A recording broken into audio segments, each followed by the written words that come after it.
Olá, eu sou o Edson Roberto, este é o canal Meu Sítio e hoje nós estamos aqui novamente com mais edição do nosso podcast, o Pod Sítio. O nosso assunto aqui é bairro, é o Sítio Cercado, o maior bairro da capital, aqui na região sul. Nós queremos hoje bater um papo aqui com uma pessoa muito importante, mas eu gostaria de já fazer a abertura desse podcast fazendo algumas considerações. Eu vou repetir o que eu sempre digo aqui, o bairro ele já tem eu acredito, mais do que 200 mil habitantes, ou está batendo aí a casa dos 200 mil habitantes, e é um bairro que cresce a olhos vistos. Comércio muito ativo, bastante gente aqui morando, e a gente precisa de uma estrutura que melhore a condição do bairro cada vez mais. E isso é uma coisa que a gente não deve só cobrar da classe política. Nós, como cidadãos, também temos que fazer a nossa parte. Eu estou tocando nesse assunto basicamente porque a gente tem visto muitas situações acontecendo e no decorrer desse podcast a gente vai estar falando sobre isso com essa pessoa que vocês já conhecem, que não é a primeira vez que faz parte aqui do nosso canal e que hoje está aqui de novo conversando com a gente, que é o Marcos Vieira. Eu quero dar as boas-vindas a você, Marcos. Obrigado por ter vindo aqui conversar com a gente aqui no Pod Sítio. Edson, eu que agradeço a oportunidade de mais uma vez estar aqui falando com você, né, no Pod Sítio. E é uma alegria, uma honra poder estar aqui fazendo esse bate-papo, né, falando um pouco sobre o nosso bairro, sobre a nossa cidade. Isso. Obrigado pela oportunidade. Ô Marcos, me diga uma coisa, cara. Eu vou começar essa nossa conversa aqui puxando um pouco do teu lado pessoa, do lado pessoal teu. Especificamente falando sobre o teu trabalho. Obviamente você já tem 2 mandatos, eu quero que você fale um pouco sobre isso, mas eu quero que você me diga, você foi mordido pelo bicho da política ou não? Como é que é isso para você? Como é que é estar nessa posição para você? Você que, obviamente, em outra situação, me contou que nem imaginava que podia chegar até aí, né? Como é que está sendo isso para você? Me conta aí. Olha, a política é algo que nos desafia todos os dias, né? Eu assim, não digo que fui mordido pelo o bicho da política, mas eu acredito muito na mudança, na transformação e acredito na política porque a política é uma ferramenta de mudança e de transformação. A política nos dá a oportunidade de trabalhar pelas melhorias, né, pelo bem comum, trabalhar pelo coletivo. Então isso é o que me motiva e faz com que eu lute todos os dias para que nós possamos ter aí uma cidade para todas as pessoas, né, utilizando da política. Marcos, em relação a todo o trabalho que você já fez, como cidadão, o que você acha que ainda falta para o nosso bairro assim? Eu gostaria que você falasse assim do que você sente. Ou seja, o nosso bairro é um bairro que nos orgulha de morar aqui, né? Gosto muito de morar, é um bairro que tem já uma estrutura, mas Edson, a gente sabe que as melhorias sempre podem acontecer, é um bairro que tem oportunidade de muitas melhorias. Hoje eu vejo ainda que nós temos uma questão da mobilidade que é bastante comprometedora, né? A acessibilidade das pessoas hoje é um bairro que precisa melhorar muito, né? Nessa questão, né? É isso, e eu acho que penso na questão de segurança, o nosso bairro já melhorou muito, mas ainda precisa um olhar, né, ações mais efetivas, né, da segurança pública para que a gente possa ter mais tranquilidade enquanto morador aqui da região, mas eu vejo assim que em todas as áreas há possibilidade de melhorias. Eu vejo que nós precisamos, nosso bairro hoje carece de algum serviço, precisa de descentralizar. Hoje nós não temos uma cultura descentralizada, hoje a nossa região aqui falta muito políticas públicas voltadas para a cultura, né? A própria educação, embora tenhamos aí vários colégios, vários CMEs, mas há uma carência, tem muita gente na fila aguardando vagas, então precisa melhorar. A saúde, né? A gente sabe que em todos os segmentos há possibilidade e também a necessidade precisa ser melhorada. Eu acredito que como cidadão morador aqui do Sítio Cercado, eu vejo que nós precisamos avançar ainda em muitas áreas para que as pessoas possam ter mais dignidade, né? E as pessoas pagam tão caro para morar na cidade, né? E não tem muitas vezes esse retorno em serviço para que possa ter uma qualidade de vida melhor. Exato. Ô Marcos, no meio aí da tua fala, você falou tem uma palavra bastante importante que é a questão segurança, né? E eu vou te contar uma história, meu amigo, que não é novidade para você, infelizmente, né? Mas no final de semana, eu andando pela rua aqui do bairro, aqui na antiga Praça das Tendas, tá? Eu vi uma cena que, como pai, como cidadão, morador do Sítio Cercado, me estarreceu muito, apesar de ser uma coisa muito comum. Eu, vindo aqui para o estúdio, eu passei ali na Praça das Tendas, ali, né, a antiga Praça das Tendas, e obviamente que no final de semana muita juventude se reúne por ali. E, como eu disse, é uma cena comum, mas eu passei perto de um grupo de meninas. As meninas não tinham mais do que 15 anos. Eu olhava para o rosto das meninas fumando maconha e sentia nelas, no rosto, no olhar delas, uma certa satisfação de fazer algo proibido. Isso, como pai que sou, me incomodou bastante, né? E aí, eu puxo para você nesse assunto porque, como você falou aí de segurança, né? O que o poder público pode fazer para que a gente evite, por exemplo, que os mais jovens cheguem tão perto disso e acabem utilizando isso, assim, porque o que eu digo? Eu vou usar uma frase bem simples aqui. A juventude de hoje é a sociedade de amanhã. E se nós vemos os nossos jovens fazendo esse tipo de coisa, que sociedade a gente vai ter? Edson, eu vejo que isso é consequência de políticas que não aconteceram, políticas públicas que não aconteceram.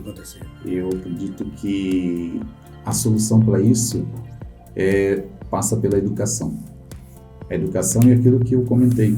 É um bairro que carece. Hoje nós não temos, qual é a política pública que nós temos hoje na área da cultura que tem oferta para toda essa juventude? O que nós temos hoje na área do esporte que possa contemplar toda essa juventude? Então, aí a gente vai chegando num ponto que acaba acontecendo esse tipo de coisa, né? Então, eu acredito que aí, às vezes a gente vai falar, poxa, aí agora tem que ser a polícia para ir lá. Talvez a ação corretiva seria chegar ter uma ação mais efetiva, talvez, da segurança pública. Da segurança pública. Mas não vai resolver o problema, se nós não atacar a causa raiz. Enquanto ele adolescente, enquanto ele criança, já tiver lá uma estrutura de educação que ele possa ir se educando, que ele possa entender a consequência da droga na vida dele, né? Então nós não vamos... Aí é aquela coisa, vou experimentar, vou gostar, vou fazer porque está na moda, porque talvez não tenha uma estrutura que pôde mostrar para ele lá atrás que a droga não é o caminho, né, que vai levar ele talvez a essa felicidade momentânea que ele está ali buscando. Isso. Marcos, você acha também que pode ser uma falta de uma estrutura familiar mais, eu vou dizer mais apropriada, né? Não sei se esse é o termo certo.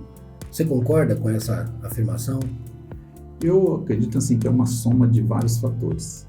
Tem também a questão da família, né? A estrutura familiar, eu acredito que é o principal.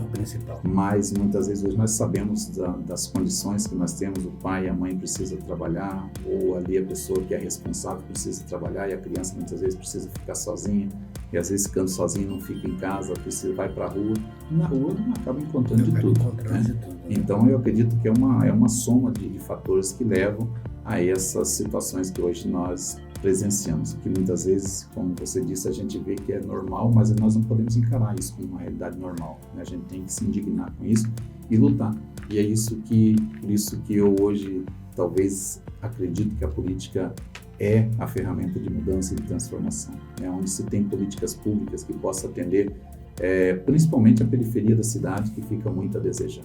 Exato. Eu acho que é isso que vai fazer com que nós tenhamos aí uma juventude mais consciente, que vai saber, né, a consequência do uso da droga. Né? Porque, na verdade, a maconha, ela como um produto, entre aspas, natural, né, e viciante também, ela é uma porta aberta para outras drogas, né? É uma porta aberta para outras drogas. Essa que é a grande situação, né? Quando a gente fala de atuação do poder público ou de políticas públicas para esse tipo de situação, é exatamente visando minimizar ao máximo a possibilidade dessa juventude se perder em outras situações e outros tipos de droga. E a maconha, ela basicamente abre o caminho para tudo isso. Porque a gente até pode dizer que é a primeira droga, né? É isso. Nós temos, como se diz, a maconha abre o caminho, mas também nós temos outras drogas aí, que é o álcool, né?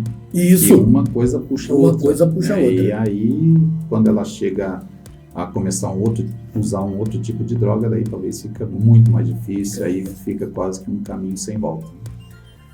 Legal, Marcos. Olha só, eu quero agora puxar um outro assunto com você que tem a ver com a nossa sociedade. Saúde, tá? Eu vou começar essa questão aqui já te parabenizando pelo projeto que foi aprovado na Câmara, né? Que coloca para o público a possibilidade dele saber em que momento ele vai ser atendido. Acho que é isso, né? Ou seja, ele vai ter acesso à fila e ele vai saber, eu vou ser atendido daqui a 2, 3 meses. Muito bem. Aí eu vou pegar um pouquinho só no teu pé como vereador e perguntar para você o seguinte. Apesar desse projeto ser, obviamente, uma coisa muito interessante, porque realmente eu vou lá, faço uma solicitação para a saúde e eu sei exatamente que eu vou saber exatamente que daqui a 2, 3 meses eu vou ser atendido. Obviamente que a gente tem aí as questões das urgências, né? Que quando um posto de saúde recebe um paciente que precisa de um tratamento urgente, providências são tomadas. Agora, eu vou ser honesto com você. Qual que é a efetividade, tá, de uma pessoa saber que ela é a 50ª da fila? Se, por exemplo, eu te pergunto isso, tá? Porque a pessoa tem uma diabetes em estágio avançado. Em primeiro lugar, se o estágio é avançado, ela já tem direito a receber um tratamento mais rápido, vamos dizer assim. Mas a gente sabe que isso não está acontecendo, né? Existe esse gargalo aí no poder público que não consegue atender todos os pacientes. E eu vou ser honesto com você, é uma coisa assim humanamente impossível, né? Porque ao mesmo tempo que você recupera tem mais 30 que está piorando a saúde, vamos dizer assim. Então, eu acho que existiria, talvez fosse o caso da política pública atuar na base, né? No cuidado, que é um programa que eu não sei se existe hoje, acho que existe, mas quando eu era adolescente existia muito isso, o médico da família, né? Hoje em dia a gente vê pouco falar sobre isso. O médico da família era aquele cara que atendia a vizinhança dele e aquelas pessoas que estavam ali na vizinhança dele sempre tinham um atendimento com o médico da família. Isso dissemina e tira um pouco do peso do poder público na questão saúde, né? Então, por exemplo, voltando a falar, eu sei que eu sou o 50º da fila, mas aí eu vou lá no posto para mim tomar a minha insulina e não tem. Aí eu vou no posto para mim, na farmácia popular, para mim poder pegar meu remédio e não tem.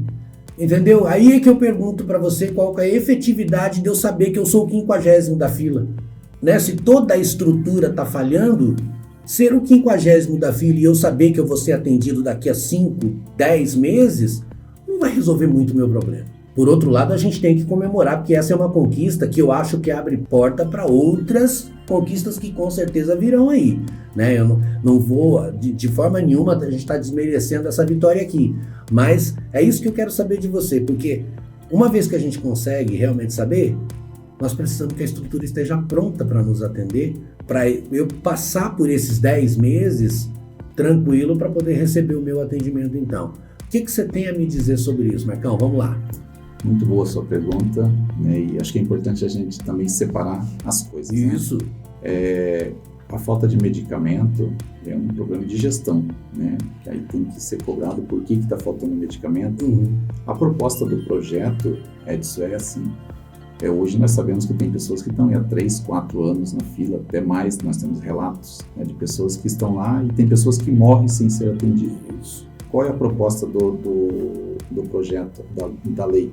É dar essa transparência às filas, né? Dar essa transparência para que a pessoa possa saber hoje qual é a minha posição na fila e qual é um tempo estimado.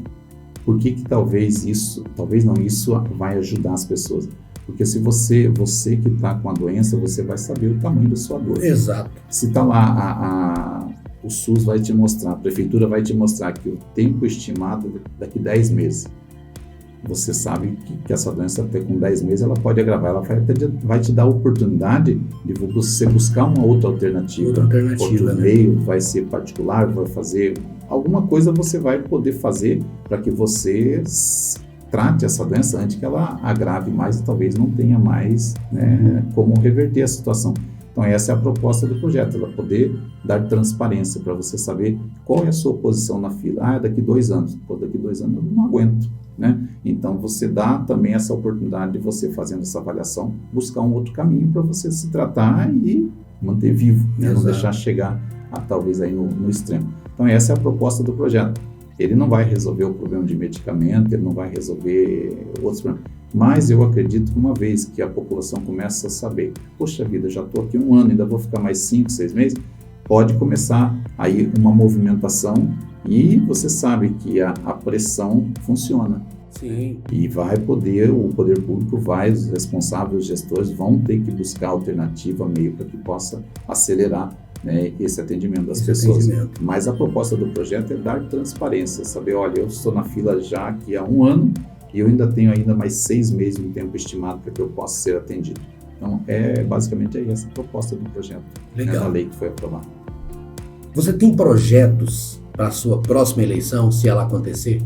Com certeza nós temos projetos, né?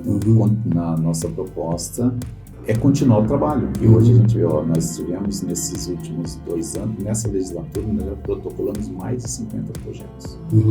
É claro que o projeto tem todo um processo, né, de tramitação, e aí a maioria às vezes para no caminho, outros vão lá, estão prontos para ser votados, né? Mas aí é a questão da política lá dentro da casa, né?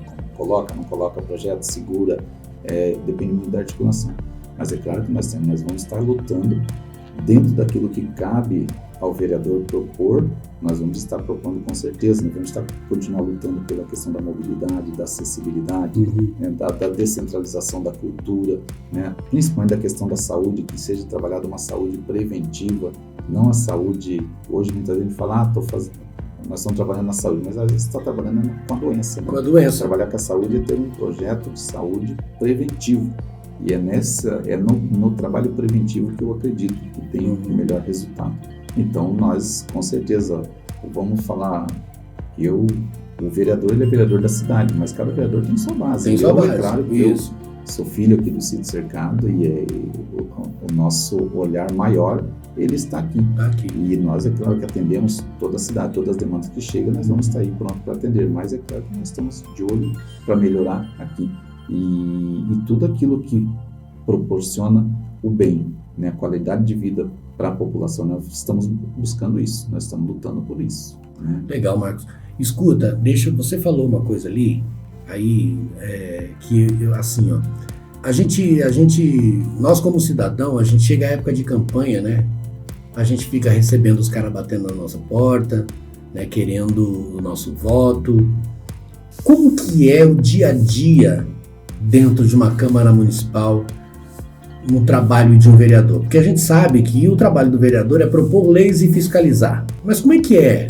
Sabe? Por exemplo, assim, o Marcos acabou de me dizer aqui que a base eleitoral dele é no Sítio Cercado. O olhar dele está no Sítio Cercado. Ele vai propor um projeto e intimamente ele vai estar pensando, pô, meu Sítio Cercado, né, precisa receber esse projeto. Porque afinal de contas a ideia parte da tua base. Né? A ideia vai partir da tua base. Você vai olhar para a tua base e vai dizer, eu preciso melhorar as calçadas aqui. Só que, como vereador da cidade, você sabe que não é só o teu bairro que tem problema de calçada. Isso é claro que nós temos cada político, ele tem a sua base eleitoral. Mas quando a gente fala em projeto de lei, a lei é para toda a cidade. Né? A lei não tem uma lei exclusiva para um bairro. Né?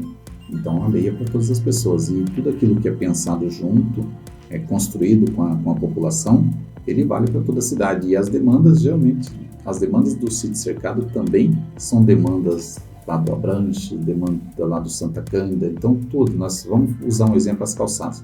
Calçada é um problema que nós temos na cidade toda. Né? Então, a gente vai brigar por calçada, se tiver uma lei que esteja relacionada à calçada, ela vale para a cidade toda. Então, isso você comentou a questão da função do vereador.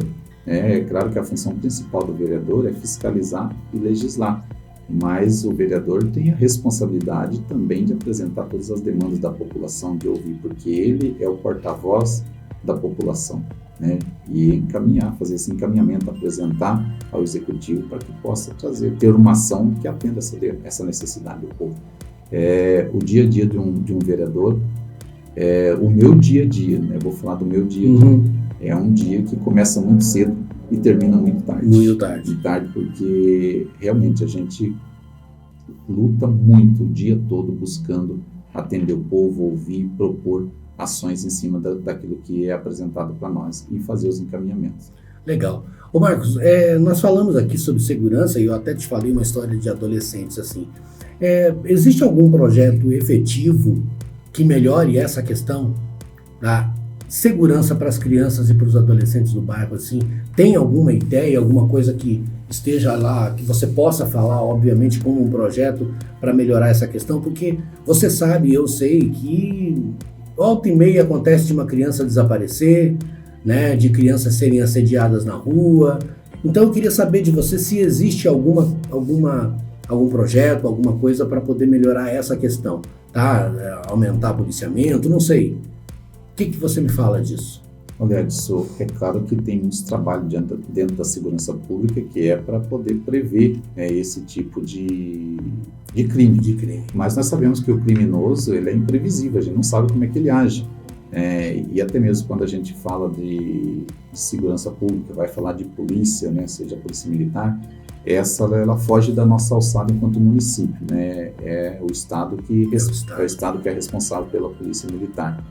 Hoje nós temos a Guarda Municipal, que também já tem aí um poder de polícia, né, que trabalha hoje cuidando, então, mas a gente sabe que a Guarda faz um belíssimo trabalho, talvez não consiga dar conta devido, né, à demanda, mas tem sim muitos trabalhos sendo feitos para prevenir, para evitar. Mas a gente sabe que o bandido, nós nunca sabemos onde ele está, quem ele é e qual é a hora que ele vai atuar. Né? Mas existe sim muitos trabalhos. Hoje nós temos aí os trabalhos das câmeras, que são integradas, que tem todo esse trabalho de monitoramento da cidade. Então tem trabalhos, mas a gente, claro que quando se fala em segurança pública, sempre vai precisar estar melhorando, porque a criminalidade, né, a bandidagem, eles estão cada vez mais se aperfeiçoando, usando todos os meios para poder cometer os crimes. Verdade. Eu vou te fazer mais uma pergunta só, que eu acho que talvez você não possa responder. Se você não puder, não tem problema nenhum. Foi notícia no jornal essa semana sobre a questão da lei do silêncio, né? Eu vou usar esse termo lei do silêncio porque ela existe, mas ninguém fala dela.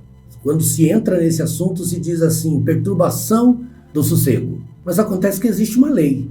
E hoje em dia, eu tenho certeza que você se incomoda também com isso, nós temos aí os trabalhadores noturnos que andam com suas motocicletas e escapamentos abertos. Existe alguma coisa a ser feita?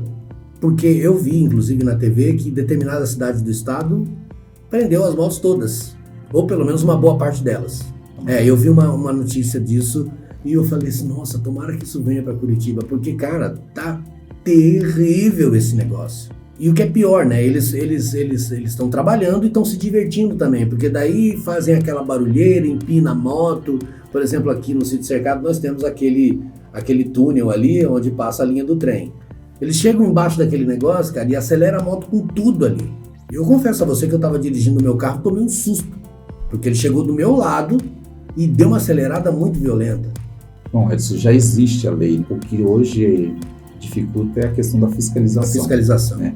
E assim, como é que você fiscaliza? Você não consegue muitas vezes, a não ser que a polícia, né, esteja ali no momento, mas quando a polícia não faz, né, acaba não fazendo. Marco, deixa eu te interromper.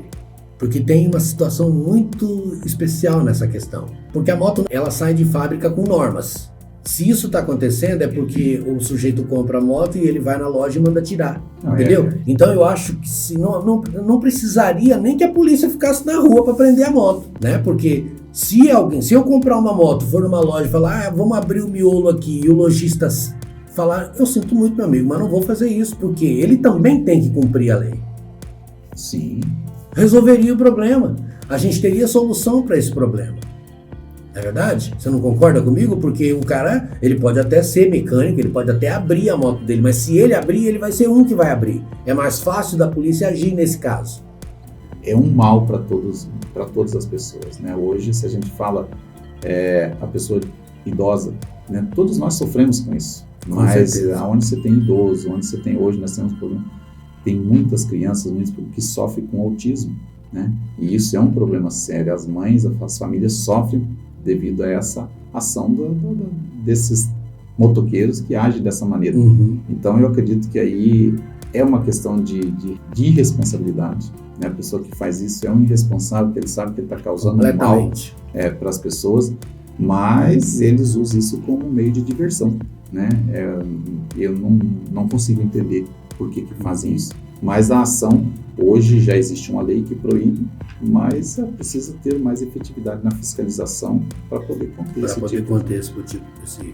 essa situação. Bom, Marcos, é o seguinte, eu estou muito contente de você ter vindo aqui, tá muito contente mesmo, e eu quero já deixar aberto aqui o canal Meu Sítio para você, dentro do nosso podcast, o Pod Sítio. Você sabe que é Pod Sítio porque o sítio pode. Então, assim, vamos obviamente agendar uma outra conversa para a gente falar mais, né, de outras coisas e tudo mais. Tem muito assunto para a gente conversar, tá? E eu quero então agradecer a tua presença, tá? Muito obrigado por você se fazer presente aqui. Não é a primeira vez que a gente fala e eu te agradeço também por isso. O estúdio fica à tua disposição para o que você precisar. Se você precisar produzir qualquer material, você pode estar contando com a gente aqui, tá? E suas considerações finais.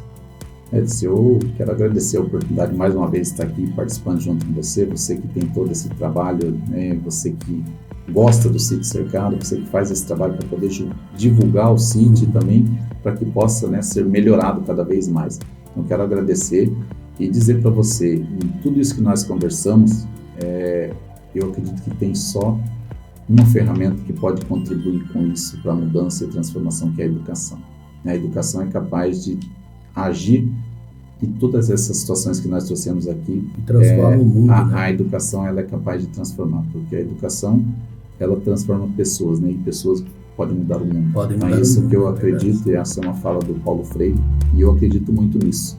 E aí nós temos muitas coisas para conversar, né? Eu acho que a gente passaria aí horas e horas conversando. Eu agradeço a oportunidade e também me coloco à disposição. Né? É só chamar que nós estamos aí, né, para poder conversar, esclarecer e trazer mais informações aí para a população. Gente, muito obrigado então, tá? Eu quero agradecer a presença do Marcos aqui e nós vamos voltar aqui com mais assuntos dentro do nosso podcast. Muito obrigado, até logo mais.